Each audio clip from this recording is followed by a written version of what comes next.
From NFL quarterback to Hollywood to the mayor's office, and now behind the mic at KXEX, this is the Alan Autry Show. No retreat. And so, my fellow Americans, ask not what your country can do for you. Ask what you can do for your country. Mr. Gorbachev, tear down this wall. What the hell's going on out here? Everybody grabbing out there. Nobody. That the only thing we have to fear is fear itself. Today, I consider myself the luckiest man on the face of the earth. I'm not fearing any man. Mine eyes have seen the glory of the coming of the Lord.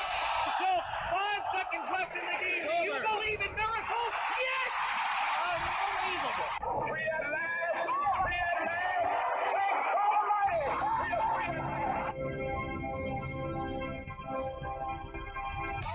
You're listening to the Alan Autry Show on the best talk in town. Talk Radio 1550 KXEX. Call Alan now, 559-899-1550. And welcome y'all to Alan Autry, No Retreat. I'm old Alan Autry, and it's always honored and humble to have you with us today on thundering Thursday here out of Central San Joaquin Valley.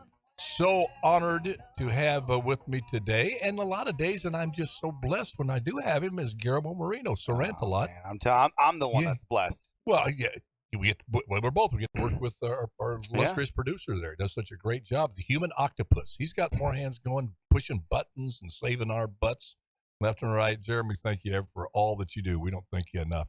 Hey, do you know what a bomb cyclone is? No. Well, it's heading our way. Yeah, I saw that in the Fresno Bee. It's good, right? It means a lot of rain. Well, why the heck did they name it bomb cyclone? I mean, that's nothing to, when somebody usually said, hey, there's a bomb heading your way or a cyclone take cover. Heading your way. Maybe that's why they want you to take Neither cover. one of those, but when you put them together, huh? Maybe they want you to take cover. I don't know, but I just don't even know whether to get in my car. I got my kid home from New York. He's got his girlfriend with him. They're going to go out, maybe tour the countryside. I don't want to go out near Riverdale and run into a bomb. Yeah. A bomb cyclone. And you see, what does it look like? A lot of water. I don't know. Well, there's somewhere in between the scientific way of doing things. They name these new viruses. Duperacalicanasmucinitis, Teritis nudus nicus, the .111, and bomb cyclone. I mean, to give us some kind of, but anyway, it's heading our way, and it's a tree fell over in L.A. and killed an infant in a home. No. Yes. I guess it's unbelievably strong winds. I mean, California speaking. Yeah. Not Oklahoma tornado speaking, but enough to knock over a tree. Yeah, well, in this area specifically, I don't think we realize how much drought, because we're like, man, we're not in a drought anymore. Yeah, tons of water, bring it. But when you've had, I'm no geologist, I just play one on the radio. When you have this amount of rain, it could cause, the mudslides. It can cause a lot of problems. So I'm seeing on my little walk, and I go down through a tree-lined path pretty much every day, and I'll either walk it or ride my bike. I'm seeing trees uprooted. Now, they were kind of leaning to begin with. Yeah. But for the first time in years and years and years, we've had enough water to soak down into the ground and soften those roots up. Dangerous. And they're falling over. But, I mean, it is a double-edged sword. But I tell you, we just got to – I'm not complaining. I just want to be prepared. So at least they can come out and say, hey, let me explain what a bomb cyclone – front page Fresno Bee, bomb cyclone heading your way, coming to your neighborhood. Did you click on the article? No, I came in hot here today. I sent you notes. I'm coming in hot. Guillermo Moreno hot. I got here at 12:02, I think. And nobody would ever know unless I spill the beans here. Hey, nothing like talking about weather for compelling radio, right? Oh, man. With everything going on. But first, before we get to this eighth ballot, dadgum, if this is a boxing match, Mills Lane, God rest his soul, would jump into the Congress, wave it off, go over to McCarthy's corner, wave it, going, he's had enough. Call it. Okay, Gates, you guys won. It's done. Now what do you do? But it's beautiful. Okay, we're going to get to that beautiful thing. I've been a little bit thinking. I might surprise you today. All right. I think there's more, at least in my mind, to what you were talking about than I quite got yesterday. you were kind of schooling the old man a little bit, and I didn't know it. I mean, I still think they needed to have all of this wrapped up before. And so does the mayor, America's mayor. If you want. Oh, yeah, Rudy. Did you hear Rudy came on right after us saying basically the same? Because when you're a mayor, it's about getting things done. Yeah. You can't fool around, man. You got to get your crap done before you get on the field. You got to have this stuff settled. He blamed McCarthy and the 20. Yeah. McCarthy, you should have had this done. Well, listen, we're getting into it already. I don't want to because great news. We'll get to it just a second. Great news about DeMar Hamlin. It looks like the young. By the way, if you folks are listening, don't know who that is. He's a young man, plays safety for the Buffalo Bills. Had a real horrific collision with a Cincinnati Bengal ball carrier. Long story short, he took a real hard hit to the chest. And having played that sport, I know it didn't look like it's hard, but for a player, you can tell it was really hard because you had the momentum coming at the same time. It's like a boxer walking into a punch. If a boxer's coming in, moving in, you don't have to hit that boxer very hard to knock him out. Muhammad Ali knocked Sonny Liston out with what they call the phantom punch. Yeah. He barely threw it, but Liston was coming in, knocked him cold. So that was a play with a lot of impact. And he, in essence, died. Right, Guillermo, out on the field, he no pulse. Yeah. And kudos to the medical team that was there. My goodness, did they get to work? And God. Yeah, and praise God. Absolutely. Praise God. Praise God for that. Praise God for those individuals that decided to go into that line of work and were exceptional at it. These are God's gifts to these. Absolutely, Guillermo. Thank you for pointing that out. As John Kennedy said, God's work must truly be our own because he gives us those gifts, and it's up to us what we do with it. They took that gift of interest to go into the medical profession, go and save a kid's life. Yeah. And then I guess they had to revive him again. Yeah. They lost him. Heart stopped twice. Stopped twice. And we're just, the whole nation is holding its collective breath, pulling for this young man who, by all accounts, is just a special human being. The teammates just loved him, a God-fearing young man, he and his family. And it was looking kind of bleak for a while there. And now he's not out of the woods now yet, folks. But it looks like the headline I saw was dramatic improvement, which means he's probably breathing on his own now. Yeah. Right? Because he was on a breathing machine. I think so. The information that I heard on the radio was that the minimal brain damage there was minimal brain damage, that's amazing. Oh God, you're out 9 minutes. I mean, he was not. He was basically gone for 9 minutes. They said. Yeah, so that was amazing. And then I heard that. Are they able to measure that there's brain damage already at this stage? Oh yeah. Oh yeah. Because your wife's in the medical profession. Oh yeah, they're able. She probably was able to give you a lot of insights. Absolutely. And what were his first words? Was this true? Is he speaking? Well, his first. Sorry, I sounded a little like Walter. Well, Maybe it's going. Yeah, he's speaking. Google what his first words were. I think he asked. I don't want to say it, but let's Google. I mean that is dramatic. Yeah, let me know. I hope you're right. I don't want to give away fake news. Hope you're right. Because you, goodness gracious, you kind of looked at me like, Guillermo, what are you talking about? Well, that would be huge if the young man is talking now. Okay, Guillermo's looking that thing up, but I mean this whole thing that happened, as tragic as it is, really I think woke up America.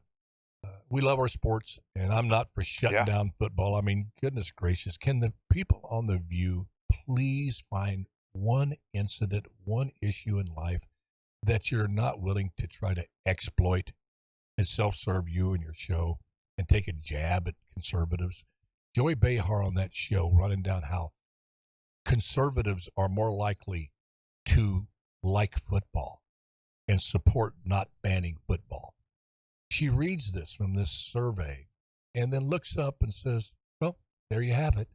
As if, there you have it. Conservatives don't want to ban football, so they want to see young men put in the hospital and kids' brain damage. And it's like, gosh, do you have no shame on that show? Goodness gracious. Yeah, thanks to Matt White who clarified it. Absolutely. Buffalo Bills player DeMar Hamlin reportedly began communicating with the doctors at the University of Cincinnati Medical Center via writing.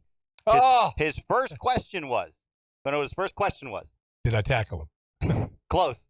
Did we win? Referencing the football game. Doctors told reporters on Thursday that his physician responded, yes, you won the game of life. Oh, my God. That gave you chills. Oh, my boy. I tell you. Wow. That just made my day, man. I mean, that is so good. I mean, that is just. Did we win? I'm sorry. You're not supposed to have any dead time on the radio, but folks, let's just take a second before we break all sorts of rules here. I just want to take a moment here to just. I was just going to say it. Thank you, Jesus. Yeah, amen. Thank you, God. Amen. Thank you for healing this, putting your healing hands on this young man. It looks like he's going to make it through, and what a testimony he's going to have. And lest we never forget, we can get so carried away with sports that we forget that human beings, God's precious creations out there in the pads, especially in football. But it's a sport where you're running fast and jumping around. Things can happen. I think about the gymnasts that get on that balance beam and do all those flips. I'm surprised that you don't have more catastrophic injuries. They get out there and, what do you think about this? And we'll go to the McCarthy debacle here. There's this move out now to ban football, especially in the younger grades, Pop Warner and grammar school and high school. What do you think? I think it's too young. I think there should be flag football, and I know people are going to get mad at me. Maybe flag football up until high school, because I mean these are big hits to be taken at that young. Pop Warner's what? I'm not good on the I think football. It's 9 years old. That's too young. Well, the thing is, they don't usually run that fast. I mean, you get some injuries in there. I understand what you're saying, but here's the thing about football. You have to learn how to deliver a hit, how to take a hit.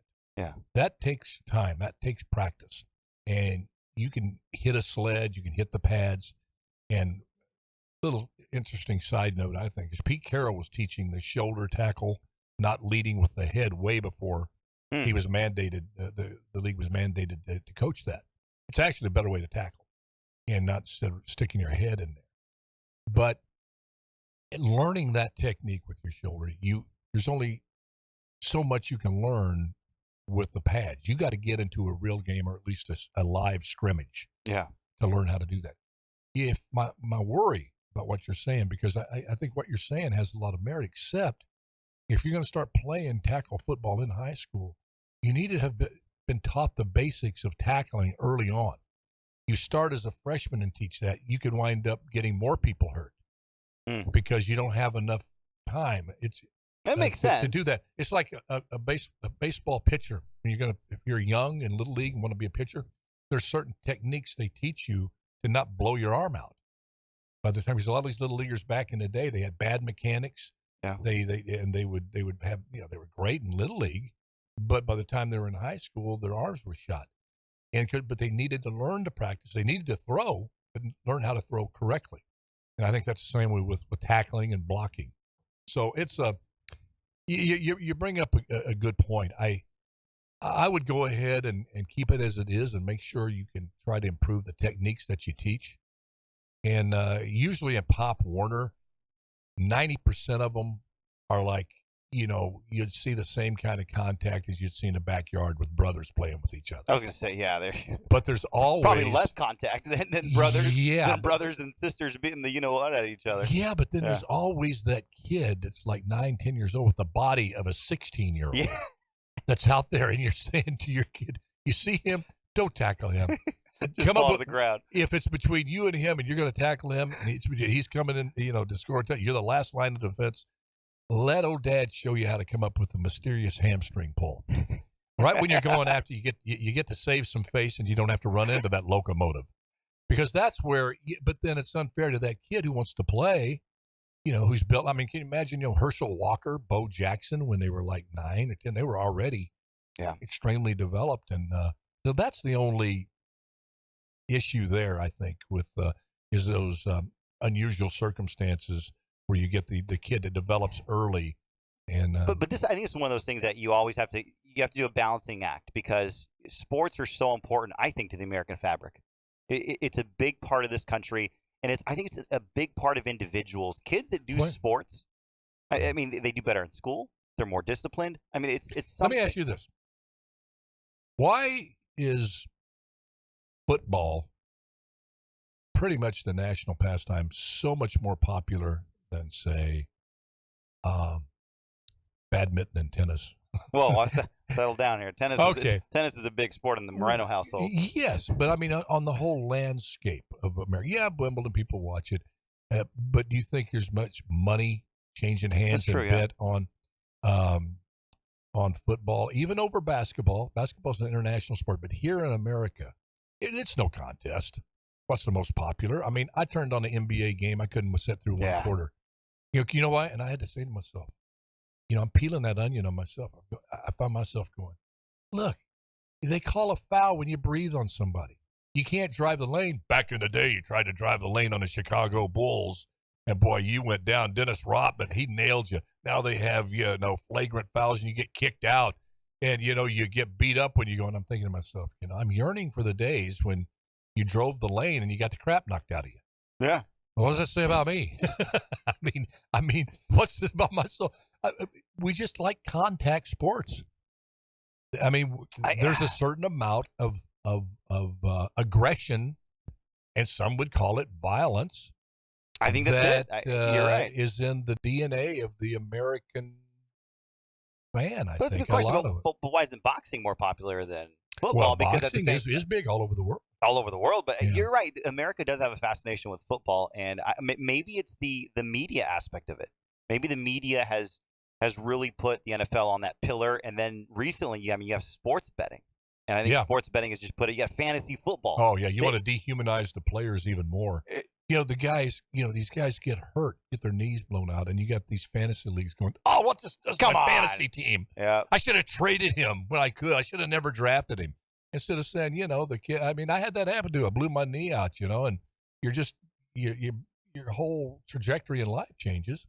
It turns your life upside down, man, and you're just a number. It's next man up. Yeah. Yeah. And that's why I think football is such a great preparer for life. Because you get knocked down, you think hey, people like me. Yeah. People want to be around me. And because I'm playing football and I've scored a touchdown or I threw a touchdown. Then you get hurt. And you're like, they look at you like you're the side dish that wasn't ordered at the restaurant. Who brought the zucchini around here? I didn't order those Brussels sprouts. You're just irrelevant, and phone calls don't get answered as quick, if at all, in some cases. And you got to pick yourself up. Yeah. And isn't that life? You're right. Life is not compassionate. No. Life is not. Yeah, and that's now not, God is, but that's why we put our faith in God, not in the world. Yeah, and true. Those are kind of things I think. When this young man was hurt so badly on such a grand scale, because this was the game. There was so much money riding on this game. It could settle who was going to get the top seed in the East. Burrow versus Allen. It had all the drama. People were they were all sauced up by, 2:00 that day. Oh, for sure. Get in front of that TV set in the bars and there, Cincinnati, Buffalo, they were going nuts, man. Oh gosh, Burrow throws a touchdown pass. Yeah, here comes, they're coming down. Cincinnati's going to drive again, and bam. Yeah. The world changes in an instant. Stone cold silence. And I'm sorry it happened to that young man, but I think, all things work together for good to those who love God and are called according to his purpose. I think this introspection on all of us, on each individual, is a good thing. And I think DeMar and his family would say so too. Well, what do you think DeMar's going to, when he's fully out of it, he's probably going to say, you guys stopped the game for this? You should have. Come on. Well, I was one saying, they should have stopped the game immediately, called it off immediately. They shouldn't have waited so long. But I guarantee you, you're absolutely right. I think I may have said it on the show yesterday. You don't know. Other sports, basketball, baseball, I don't know if there's this level of absolute 100% commitment that it takes over your soul to be out on that field, to compete, to win. It's overwhelming. And I remember, I went back in. They blew my knee out in the first half against the University of Washington. It was gone. But But I begged them to shoot me up with the painkillers. I said, just kill the pain, wrap it up, let me up. Well, they did. And 2 hits later, it finished the job on my knee where they said I may not even walk right again.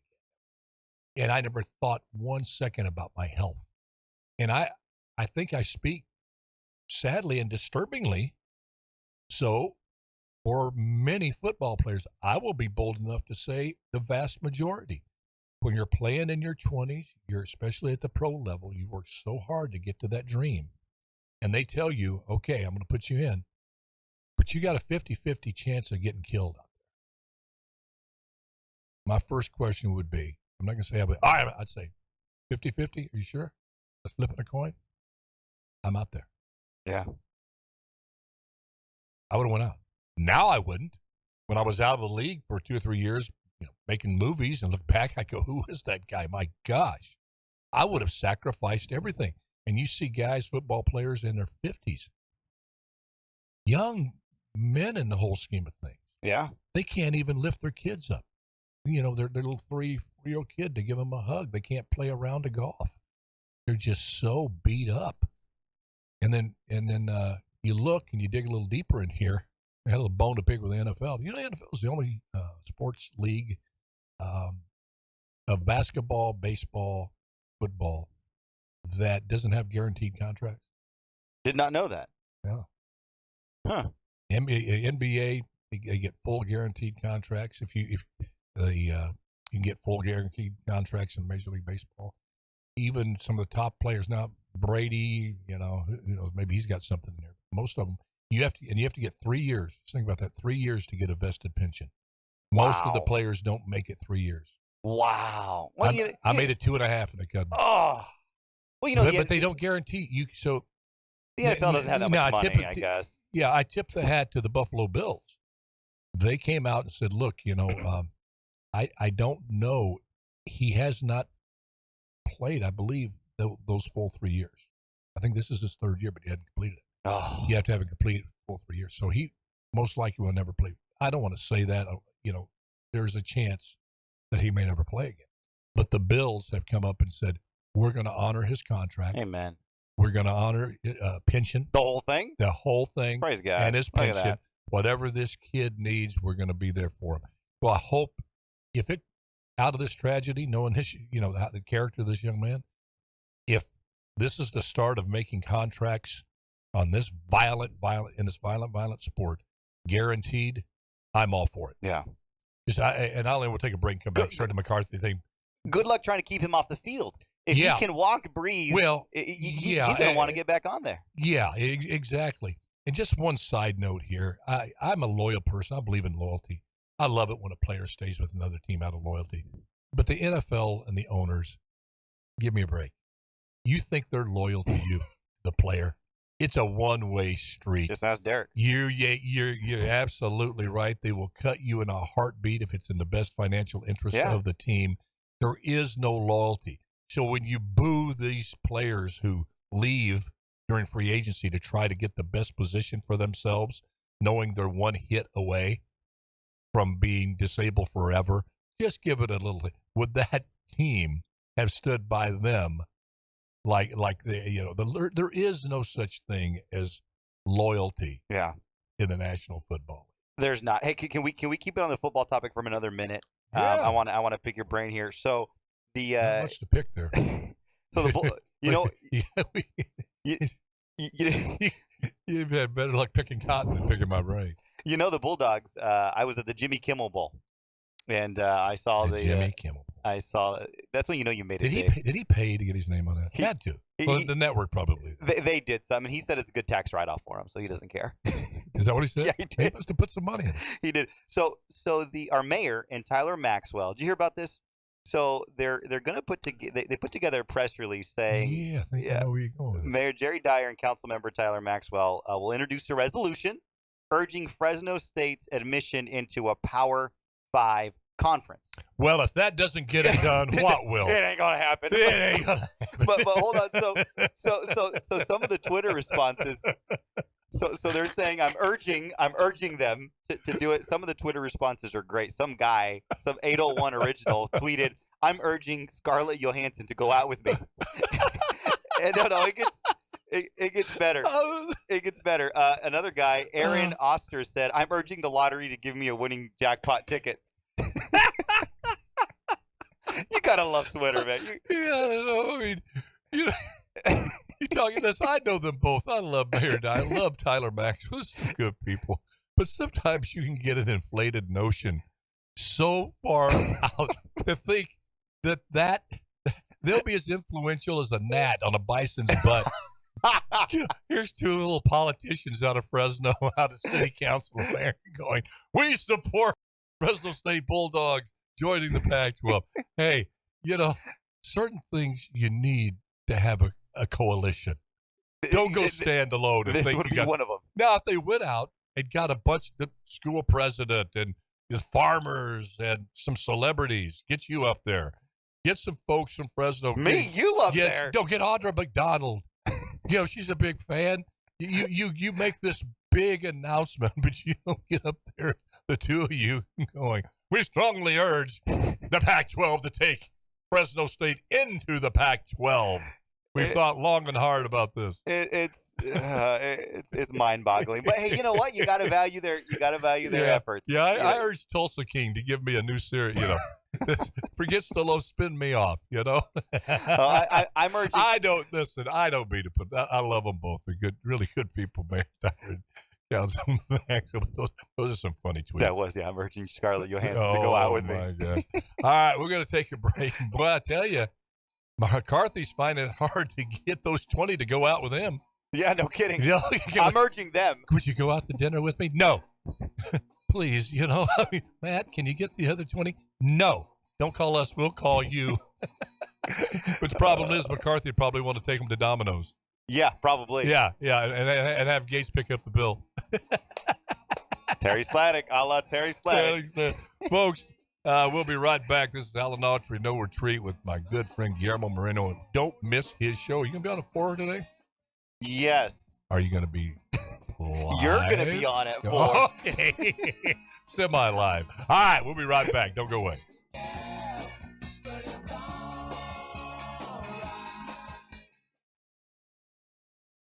If Fresno State keeps listen, if they have 2 or 3 seasons like this where they just knock the snot out of these, I would say Well, they have. They've had how many 10-win seasons in the last? I think 4 out of the last 5 years. 10-win seasons. Yeah, but I mean you're going up against.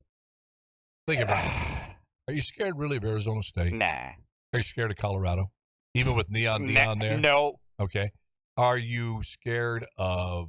Hey, Oregon State was pretty good this year, but they don't send a fear through your body. That's a good point. Oregon will get your pulse up a little bit. Yeah. They're on all cylinders. Yeah. You got SC and UCLA gone. Oh, that's true. Only on their reputations. They're going to the Big Ten. And then, exactly. Which is the Big 25, not now, Big 10. What kept Fresno State? Because there is an arrogance, folks. I'm telling you, the UC people know this. I'm not kind of, it's just fact. That there's this built-in kind of superiority complex that the UC system and the rest of the state has towards Fresno in every single category. Really? Oh, God. Education, athletics, socially. I mean, there's people that think it is such a worthless region that you should ship all of our farming to third world countries and turn Central Valley into a wildlife refuge. Yeah. Seriously. Where the tumbleweeds. Remember? Kevin DeLeon said, out there in the tumbleweeds. Yeah. He got his comeuppance. He did. Is he still over there in city council? He still is. He's still hanging on? He's not going. He's not moving. One of these days I'll tell you the DeLeon story. I met him up in... Did you really? Oh, yeah. He's a character. You got to tell me about the truck. But my point, but let me finish this point here, because I think it's interesting to me if you live in this area, that it's out there and you have to deal with it. You can't let it embitter you, but you have to realize it's there in order to move forward, to make us a contributed member to a whole California. 1 minute? You have you heard a tale of two cities? You have a tale of 3 states, northern, central, and southern California. True. It didn't used to be that way. So true. But they look down their noses at this thing and having Fresno State in the same conference with UC Berkeley. That is not going to happen. I mean, I love their farmers. They're essential for putting food upon my plate. But to have a stimulating conversation with those You sound like King Charles. Intellectually challenged people like Victor Davis Hanson, 30 seconds? who passes himself off with the Hoover Institute as a deep thinker. I mean, it's there. It's that Really? at it big time. When you were mayor, did you feel this? Oh gosh, Really? Yeah. But I know how to work around it. I got more for this for Yeah, you Fresno do. Central Valley. You got to play the 10 game. seconds? Play it right, and the more you play the game, the closer you get to being able to be a participant in making the rules. The rules that are out there, so you work the best one. You curse the darkness or turn on the light. But you get there. You're listening to the Alan Autry Show. Oh, yeah. On the best talk in town. Talk Radio 1550 KXEX. Call Alan now. 559-899-1550. Well, Guillermo, listeners, viewers, looking up here at your two screens, Guillermo, I want to commend you. You got CNN on the left, appropriately. They're mounted on the wall. And Fox News on the right, mounted on the wall. You got Biden on one screen, and the lady's been the busiest. After the 2000th vote, we still have no speaker. But you talk about that bumper lead-in music, wait till the midnight hour. It looks like we could be headed towards that. The headlines now, he got beat again on the 8th ballot. Now we're on the 9th ballot, and somebody has nominated Mr. Donalds out of Florida. I asked you yesterday, and I'm going to ask you again. I want to tap into that brilliant mind. Where does this thing end? You know, Mayor, I don't ask you a question. I keep talking. I'm sorry about that. But I want to add this to you for your consideration. Right after our show yesterday, Mayor Giuliani pretty much parroted what I said. He's mad at McCarthy, and he's mad at the 20 that are holding out. McCarthy because he didn't have this thing sewed up before the vote. And that's what you got to do. That's what Nancy Pelosi does. CNN's over there crowing, just watching this, enjoying every second of it. You got to hand it to Nancy Pelosi. I don't know what levers she pulled, how was she able to do it. She was able to get all of those diverse voices from the squad, to the more moderate Democrats on the same page and vote as a block. You see, Hakeem Jeffries, it's unanimous. Every single Democrat is voting for Hakeem Jeffries. What happens here? Well, how does this thing, how do we get a speaker? I'm waiting for, you have Lauren Boebert right now on the floor, and she's been one of the staunch holdouts, along with Matt Gaetz. So right now, she's pretty much saying he doesn't have the votes. He's not going to get there. I was hoping that she'd take the floor and say, all right, we're in agreement. We're going to back McCarthy. But from what I can see on the Chiron here, I'm looking at the closed captioning, it doesn't look like it's going to happen. I first want to say this. Your question is, when will we get there? I don't know. No, I mean, where is there? There? That's actually my question. How does this thing... Whoever blinked first. Whoever blinks. I mean, McCarthy's giving away so much. Well, that's the point. And now they're talking, I guess the 20 wants to have this situation where a lot of the things they held out for, I'm for. Yeah, they're great. Listen, I said yesterday, I know the hand you're playing. You're playing a very strong hand, but you got to know how far to play that hand. But or maybe when to actually be a Reagan and know you got this much. Now let's take it. We got this bite of the apple, or the elephant. I'm going to eat it one bite at a time. You got that. Now let's move on to getting the trust of the American people back and go address the issue at the border. You got Biden already going down there. Don't let him come out and be the hero on all of this. I'm glad he's going down there. Don't get me wrong. But it should be a Republican delegation going there at the same time with him, working together with him, saying, all right, finally you come to the table. But no, they're consumed. And my question is this. What do you want, 20? You 20 that are holding out. What name can you put out there that you think could let's say McCarthy goes away. He says, okay, I'm out. He's already in the office. No, but let's just say he's out. Here's my problem with this. And it goes back to your math problem. Mm-hmm. You say it's about math. It always is. You're absolutely correct on that. You take McCarthy out. Who in the party do you think you put his or her name up there, can get 100 automatic votes? Not even say 200, which McCarthy has. over 200. Who has marshaled that type of support? I don't think it's Jim Jordan. I think he would get some. Is it this Donald's young man? People don't know him. Who is the number 2 person that has enough support? It would be Scalise, is what they're I saying. think you're probably right. So let me go back. You're probably right. Let me go back to what you said. What do they want? Washington, D.C. is a different beast. There are so many things behind the scenes that we just don't know. These 20, it's personal because they're getting everything they want. So it is personal. And let's not forget, Kevin McCarthy's been there a long time. He's been there a long time. People haven't wanted him before. And that's when Paul Ryan came in. So there is something about McCarthy that is really off-putting to these 20. And these 20, listen, it takes a lot to run for Congress. And you know what it is. Oh, do I? You do. Do you know what it is? Yeah, absolutely. Well, tell me, I don't know what it is. You do. No, I mean, you know exactly what it is. People are afraid to say it, even the 20. But you can tell it by their actions.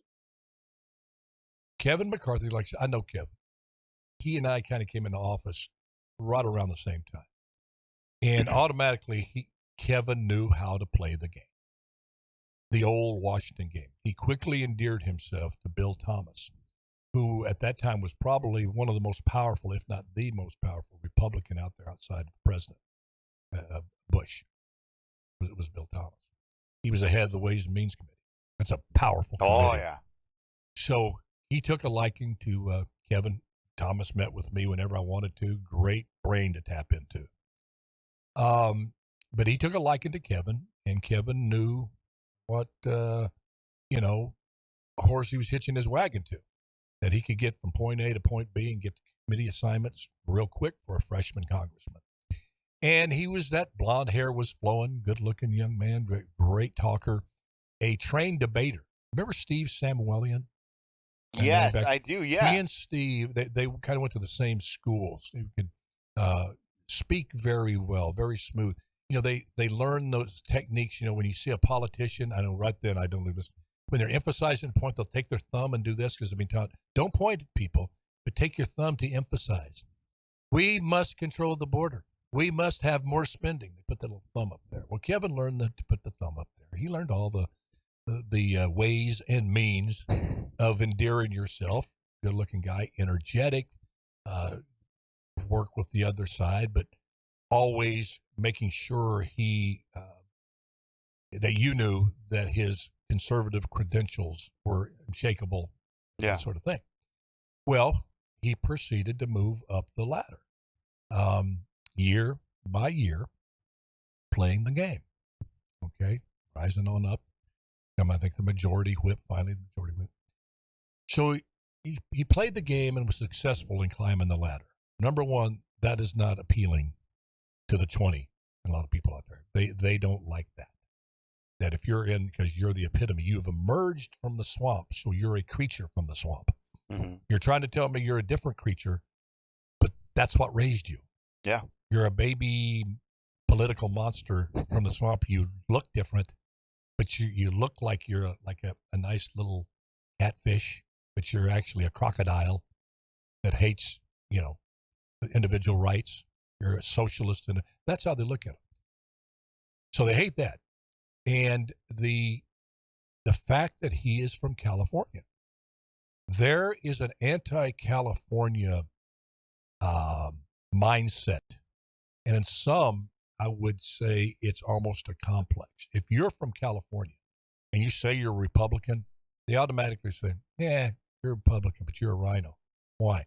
You couldn't have got elected any place in California unless you played the Democratic game and kissed some Democratic. But, well, no, I'm from Bakersfield. Bakersfield, Shakersfield. They don't even know where Bakersfield is at. A lot of these East Coast conservatives and Southern conservatives, there's a California, anti-California, and they actually feel it's their job to protect their district and their country from the evils of California liberalism. They point to California going, that's what the country's going to look like. So when you come out of that, you have the California skank all over you. You've worked your way up through the swamp, so you've been successful in the swamp. So it's not about the enemies you have, it's the friends you've made. He's Pelosi would love to have McCarthy. Number one, going, that means he's unfit to be speaker. Yeah. We say, well, wait a minute. Ronald Reagan had a good relationship with Tip O'Neill, one of the most liberal senators ever, to get things done. Well, that doesn't matter, different times. And then through that all, there's this sense of entitlement, and that drives them crazy. They think it's political entitlement, that it's his turn. He feels it's his turn, that he has earned it. And these 20, and the people, quite a few others, look at him and goes, what the heck have you earned except climb this ladder of a political poison that's destroyed this country, that's overspent nearly $30 trillion in debt. You pass the budget, you sign it, you say you're not going to, you do. The border, you don't take a stand. You threw Trump under the bus, and you went back and tried to make up. You're just this chameleon. And we don't want a chameleon for a speaker. We want Jim Jordan. We want Donalds. We want a purist.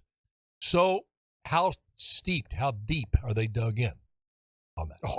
That's the question. I think they're dug in. I think they're dug in real deep. I'm going to go as far as say I think at the end of the day, I think the damage will be insurmountable if it goes this way for the Republican Party to get things done. But I think McCarthy could wind up, for the greater good of the country, pull it out. I don't think he will. I don't think he. I'm not saying I want him to. Yeah, I'm just saying that's a distinct possibility. I agree with you to a certain extent. I think people need to take a step back, and I want to talk to the left right now, because all the lefties right now are just grinning they're so happy to see what's going on. I want to tell you this. This is the way it should be every single 2 years. Because you need to have a robust discussion, and had it not been for had it not been for these 20, we wouldn't be talking about. Well, wait a minute. We could change some rules right now to make this speaker more accountable. This is all about accountability. At a certain point in time, though, if the 20 gets whatever they want plus more, you gotta just wonder if they hate the guy that bad. They just need to come out and say, "Look, I'm not budging. We can all save some time. We don't like the guy. I don't care if he nominates, if he takes a speakership and then he gives the gavel to me for a week, and then to the 20 weeks. If they don't want him, they just don't want him. But I think what's going on behind the scenes is he's going to give. They want more. The 20 wants more. There's something that we don't know that they want, and there's something that no one is telling us. Well, I know the one thing they want, which I just hope it's a deal breaker for McCarthy. I hope he's so desperate that he would give in to this. They want the ability with, I think, 5 people coming forward to remove the speaker. I think it's down to 1. You can't have that. You can't have that fear hanging over you as a speaker, that you don't toe the line and they can just yank you with, 5 votes or 1 vote. But when you bring silly stuff up like that, it just exposes you as being so self-serving that you don't really care about the country. There comes a time, if you're on the captain of the Titanic and you're sitting there talking with your crew chief, you hit there, you're going down. It's probably not the place to talk about the root cause of ships hitting icebergs. That the hull, how was the hull constructed? Well, let's decide why this happened. And that, have that discussion. You got to get people off the boat. You got to save lives. There's issues out there with the border. People dying on the border right now. Kids getting raped on the border right now. And they're in there, can't even get a speaker. And the blame is going to be right squarely on these 20. And again, I go back. We get the hand that's played. I get what you're saying. But dadgum, it is clear as a bell. You've played this hand too far. Now think about the country. You've got his attention. You know that you can get anything that he wants to do, McCarthy, that you've got the votes to get in his way until you start getting into that legislation. Well, so, stop this infrastructure giveaways. They got the votes to do that. Jeremy, I want you to mark this day and this exact minute what I'm about to say, because I think we're doomed already in 2024, because the left is enjoying this. They're going to highlight this. The narrative has already been written before they even get out the gate. You guys have failed the American people. You guys can't even get together. You guys can't figure this out. Larry Powell mentioned yesterday about the British parliamentary system. You know what happens in the British parliamentary system? Or just look to Israel. in the last couple of years. Yeah. When you have a government that is this divided, you already know you can't get certain things done. That's happened in Israel. They can't get anything done because they know, especially if McCarthy gives in and wants to be in that office and have that gavel so bad that he allows one person to have a vote of no confidence, you're not going to get anything done, which the American people are going to despise us for, which is going to result in our 2024 loss again. It could turn out that way. I have a little pushback on, I think you're right in England, but in Israel, I think not. Because they have enemies all around them. They will they'll fight like cats and dogs, but they come together on the existential issues in terms of, like, does Iran get a nuclear bomb? Yeah. You will get an absolute unanimous vote, no, and if they try, we're going to bomb the crap out of them. Yeah. They were able to get together and said, hey, we're drying up, going away. We don't have water. They got together and built a water purification system. Yeah. That's the envy of the world. They're shipping water all over to the Middle East. Yeah. So on the issues that matter, if they were facing the border being overrun by people coming over and didn't have the social net to be able to take care of these, they would address it. They'd have a wall. They'd have something in place. They address the existential things. I'm fine with that. They know how far to play a hand. And then they say, we've gone too far. There's too much at stake. Like what? Like our very existence? Yeah. So I'm with you. I like the robust debate thing you're saying, Guillermo. But I just think they played this hand way too far, and they're going to pay a price for it. We're going to pay a price. Yeah, we're going to keep a price. For me, like I think, what did I say yesterday? I'm about 100 votes. 100. I'm okay with this going on about to the 100th ballot. It's not a bad idea that Congress isn't working yet. While Biden's down there fixing the border. Yeah, wink, wink, fixing the border. I wonder if he got to those root causes. He's read the polls. He knows that's a big, big vulnerability to him going into 2024. Which is why they're just making Republicans look really dumb. Well, which is why we're going to lose in 2024. You're really dumb guys. If this keeps up, we're going to lose in 2024. Yeah. You have Biden's going to the border finally. They're going to take advantage. Every day that this goes on, the Democrats are going to have another feather in their cap. They're going to be able to come out and say, hey, if I were a Democrat, I'd say, hey, guys, American people that voted for this, when are they going to get to work? You really can't solve things if you're not even showing up to the job site. Let me ask you this. Do you think Scalise is acceptable to the 20? I think the longer this goes, the more he's not going to become acceptable to the 20. If McCarthy said, for the good of the country, I'm going to step away. Steve, will you come in and do it? I know you supported me. It ain't going to happen for me. I'm going to be a good patriot. Do you think that it gets said that they confirm him? It depends, because a lot of people look at him saying, well, you're just like McCarthy. Well, I don't know. That's what I don't seem think to me he's less McCarthy. The guy's been, shot. He came back. He loves his country. I don't see a lot of, him in the crosshairs when you hear Gates and Bo Bird and those people talk. You never hear, you hear problems with McCarthy, but not Scalise. Yeah. Wouldn't it be incumbent on them to say, okay, here's our list. Here's where you could get the votes you need. Maybe not all 20, but you can get 15, which puts you over the top.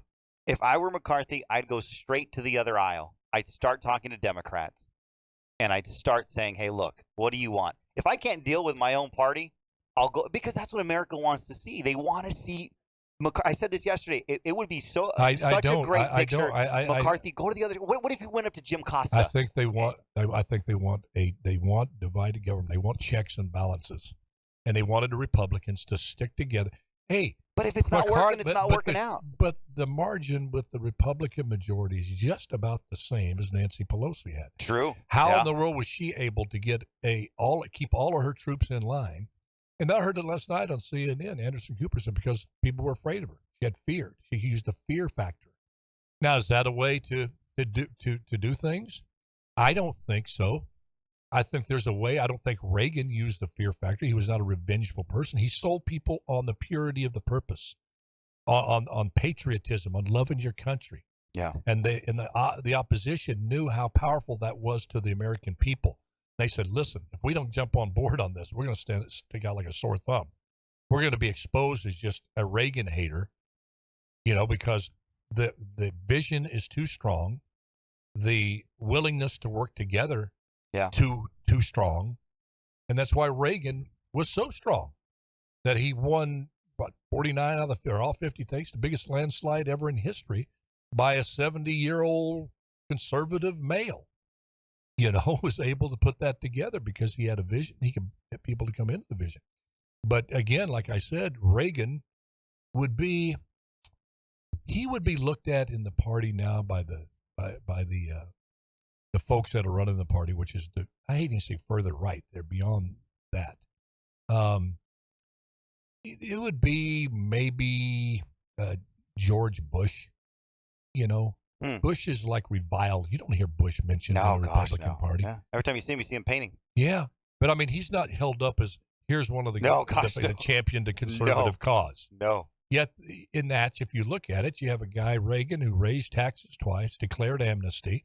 Now he went back and said, "Hey, I missed the boat on some of those things," but that wouldn't cut any. They wouldn't forgive that by saying, "I'm going to give a mea culpa for that." Yeah. The fact is, hey, here's a dude who raised taxes twice in California. He declared amnesty on millions of illegal immigrants.